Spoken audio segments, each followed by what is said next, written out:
मतदारावर पहिल्यापासून झगडणारे आणि शेतकऱ्यांच्या अडीअडचणीला धावून जाणारे ही शेतकरी चळवळीतली रयत क्रांती संघटना आहे।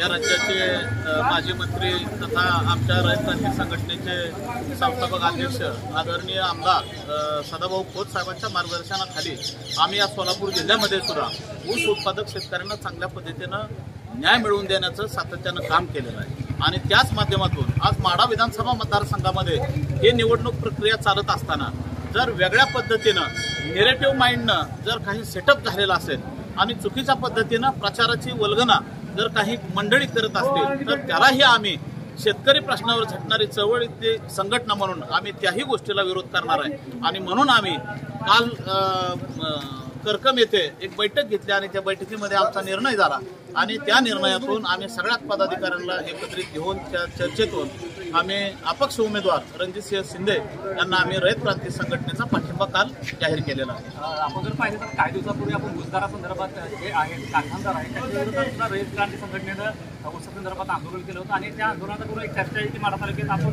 रयत क्रांती संघटना असताना शेतकरी असताना आज त्यांना पाठिंबा दिला। नक्कीच आम्ही शेवटी कारखानदारांची तुलना करत असताना आम्ही भावाच्या बाबतीत सुद्धा बघितलं की अभिजित आबा पाटलांनी पाठीमागच्या वर्षी त्यांनी सांगितलं की आम्ही 2700 रुपये दर देऊ।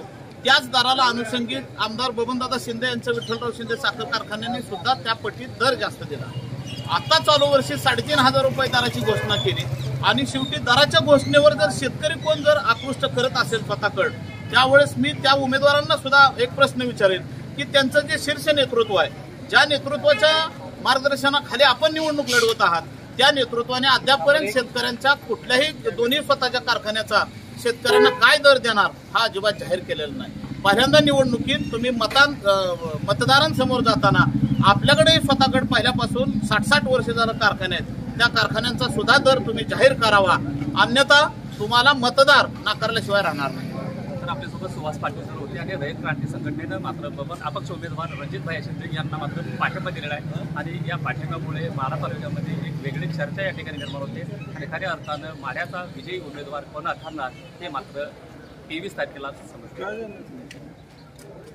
आम्ही रयत क्रांती संघटनेच्या काल आमच्या कार्यकर्त्यांच्या बैठकीमध्ये विचार विनिमयामध्ये निर्णय झाला आणि शेवटी तालुक्याला सुद्धा एक सक्षम नेतृत्व असलं पाहिजे आणि तालुक्यात एक व्हिजन असणारं नेतृत्व पुढे जर कोण आम्हाला दिसत असेल तर ते रणजितसिंह शिंदे हे दिसायला लागले। त्याचं कारण काय की शेवटी संस्था टिकल्या पाहिजेत आणि शेतकरी पण जागला पाहिजे ही भूमिका घेऊन आमदार बबनदादा शिंदे साहेबांनी जे आज 30 वर्ष आपल्या तालुक्यामध्ये एक चांगली राजकीय कारकीर्द करत असताना ह्याचा लेखाजोखा सगळा मांडलेला आहे। परंतु आपण बघितलं की प्रचाराचा पूर्णपणे एक नेरेटिव्ह माइंडमध्ये प्रचार चाललेला आहे। हे दिसत असताना आम्ही शेतकरी चळवळीतला कार्यकर्ता कधीही खपून घेणार नाही आणि म्हणूनच आम्ही एक भूमिका घेतली की काही जरी झालं तर इथून पुढे आपला जो पाठिंबा आहे तो अपक्ष उमेदवार रणजितसिंह भैया शिंदे यांना आपण द्यायचा आमचा निर्णय झालेला आहे। आपण जर पाहिलं तर रयत क्रांती संघटना असेल, ऊसा संदर्भात कारखानदार असेल किंवा यांच्या विरुद्ध सारखे तुम्ही आंदोलन करत असता आणि एक चर्चा माढा तालुक्यामध्ये आहे की आपण कारखानदारांना सुद्धा या ठिकाणी पाठिंबा दिलेला याबद्दल काय? शेवटी आज तुम्ही बघितलं की उमेदवारीच्या बाबतीत सगळे कारखानदारच निवडणूक लढवत आहे। शेवटी कारखानदारच निवडून येणार आहे आणि कारखानदारालाच पराभव होणार आहे।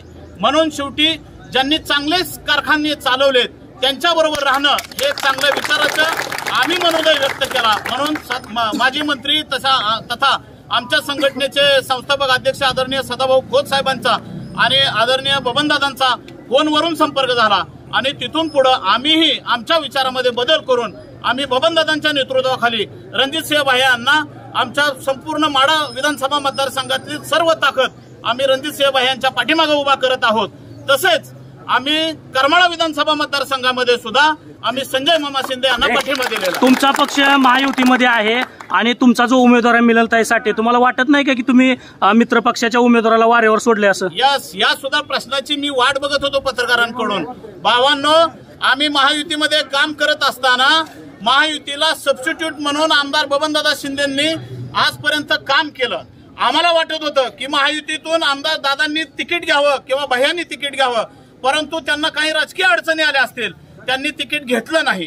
पण ज्या वेळेस आम्हाला असं दिसलं की तिकीट दादा घेत नाहीत त्यावेळेस आमचे संस्थापक अध्यक्ष आदरणीय सदाभाऊंनी महायुतीमधून रयत क्रांतीला ही जागा सोडा म्हणून आवर्जून त्यांनी सांगितलं होतं. परंतु असं असताना मला काही अजितदादांच्या आमदारांकडून फोन आला रात्री, तुम्ही बघितलं सगळ्या क्लिपवरून, की रात्री 1:30 वाजता फोन येऊन सुद्धा पुढे आम्हाला तिकिटाच्या बाबतीत काय पद्धतीनं डावललं गेलं. पण असं डावलत असताना मी त्यावेळेस एकच सांगितलं होतं की महायुतीतला जो काम करणारा जो कुठलाही कार्यकर्ता आहे त्याला तिकीट द्या, पण तुम्ही जर जंप उमेदवार की ज्याला कुठलाही वारसा नाही महायुतीत काम करण्याचा, त्याला जर अचानक आयत्या उमेदवाराला जर तिकीट देणार असेल तर आम्ही काम करणार नाही. म्हणून जे लोकसभेला आदरणीय दादांनी जी भूमिका बजावली त्या भूमिकेवर ठाम राहून आम्ही लोकसभेच्या ज्या उमेदवाराचं काम केलं त्याच उमेदवाराला पाठिंबा देऊ ही भूमिका आम्ही आग्रही घेतली. म्हणून अपक्ष उमेदवार रणजितसिंह भायांना आमचा पाठिंबा राहील किंवा त्यांना आम्ही मदत करण्याचा निर्णय घेतला. सर, शेवटचा एक प्रश्न आहे की उपळा या ठिकाणी विरोधकांनी ज्येष्ठ नेते आहेत माढा तालुक्याचे आमदार यांच्यावरती बेताल आणि एकेरी उल्लेख केला, या घोषणेकडे आपण कसं बघताय? आता वाचाळवीरांनी जे वल्गना केलेले आहे त्या वाचाळवीरांचा आम्ही त्याच दिवशी निषेध केला. राज्याच्या नेतृत्वांनी एकमेकांनी जे काही अनावधानाने काही भाषा बोलली गेली ते सुद्धा भाषा पुन्हा त्यांनी परत घेतली होती.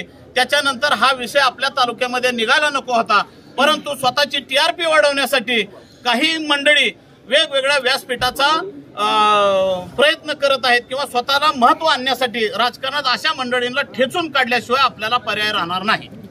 महाराष्ट्रातील महत्त्वाच्या बातम्या पाहण्यासाठी आजच आमच्या AJ 24 तास न्यूज महाराष्ट्र या चॅनलला YouTubeवर सबस्क्राईब करा आणि बेल आयकॉन प्रेस करा.